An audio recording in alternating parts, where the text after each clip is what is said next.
The first match of the post-Steve Bruce era saw Newcastle gain a valuable point away to Crystal Palace at Selhurst Park on Saturday. The Magpies saw out the game after an outrageous Callum Wilson equaliser made it 1-1 in the 65th minute. But how was the game with Graeme Jones taking sole charge of the team this week? You can't undo 2 years of bad habits in 3 days. As fans, we all went into this game with a mix of excitement and hope that we haven't had for a long time, as the Steve Bruce reign came to a shambolic end. After Bruce was sacked on Wednesday, Graeme Jones was handed the reins and promptly had the team training on Thursday, Friday and Saturday. This was obviously in order to prepare as much as possible ahead of what was a very important game for the club. The fact is though that you simply cannot repair as many issues as we have in just a few days. After 2 years of playing a certain way, that is not keeping the ball and trying to counter-attack all the time, it's no surprise that we struggled in this match too. Registering just 25% possession in the entire match is something that has to be improved upon very quickly, especially against teams like Palace,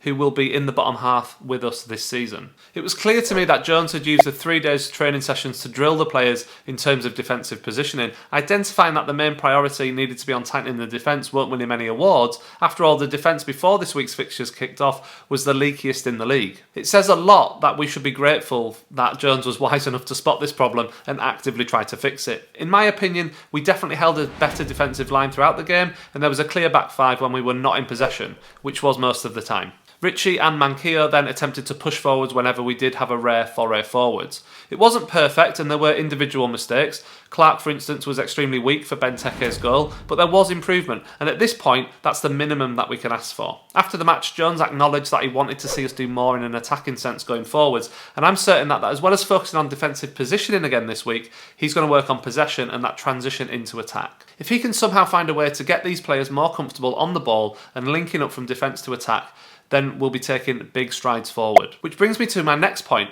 Now, a quick disclaimer here. The player I'm about to mention is not a favourite of mine. I've been very critical of him in the past, and ultimately I think he needs to leave Newcastle at the end of the season for everyone's benefit. However, with the current squad that we have to work with what we have. If we're looking for a team that is able to transition from defence into attack, then what we need is someone capable of holding up the ball and playing short passes as players move forward. For me, Joe Linton can actually be that guy. This season, his close control when under pressure from 2 or 3 players has been pretty good. And although he only played about 10 minutes or so against Palace, he did this really well. He actually only touched the ball about 8 times in that 10 minutes, and he only made 5 passes, but he made it with 100% accuracy, which is a small sample size, admittedly, but it just shows that actually he does have those skills that we need for that kind of transition from defence into attack. I'm not claiming he's the secret weapon or that long term he's the answer to anything in the Premier League for Newcastle, but what I am saying is that in this current squad that we're stuck with until January, who else is strong enough and has good enough touch when under pressure than Joe Linton, apart from maybe Saint-Maximin? If he can be coached well and the team improves by attacking with more conviction, this is going to help him out too, as there'll be more options and passes available to him. Admittedly, the Joe Linton argument isn't one that I believe will work long term. It may help us a bit until the new year.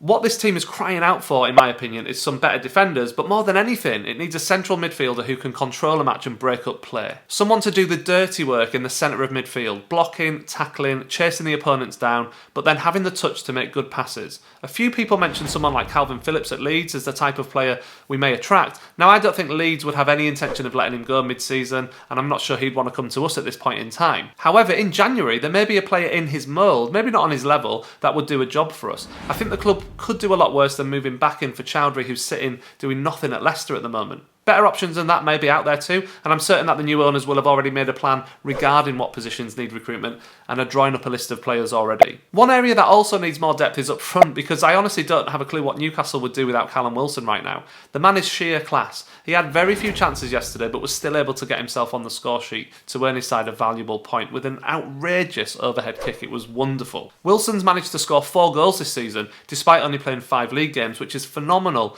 for anyone in the league to have a record like that. He may feed off scraps, but his finishing ability is the best we've seen at this club for many, many years. If he was serviced with lots of chances every game, he'd be a 15+ goal a season striker, I'm sure of it. And he may well need to be that for us this season if we have any chance or hope of surviving.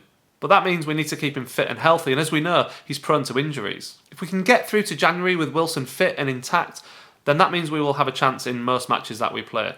Come January though, we must simply reinforce up front and provide another striker to back up or play alongside Wilson. There's some good forward talent in this squad, the likes of Saint-Maximin, Almiron and Willock, but without Wilson up top, we're not half as much of a threat. He is a key player for us for the rest of the season. And finally, I just wanted to give a shout out to all the fans who made the long trip to Selhurst Park yesterday. The noise you all made came across brilliantly on the TV throughout the 90 minutes, and we simply have the best away supporters in the country. Yesterday proved it, and I'm really glad that the team came away with a positive result for you guys who made that long journey. I can't wait to be in the away end of a Newcastle fixture again really soon.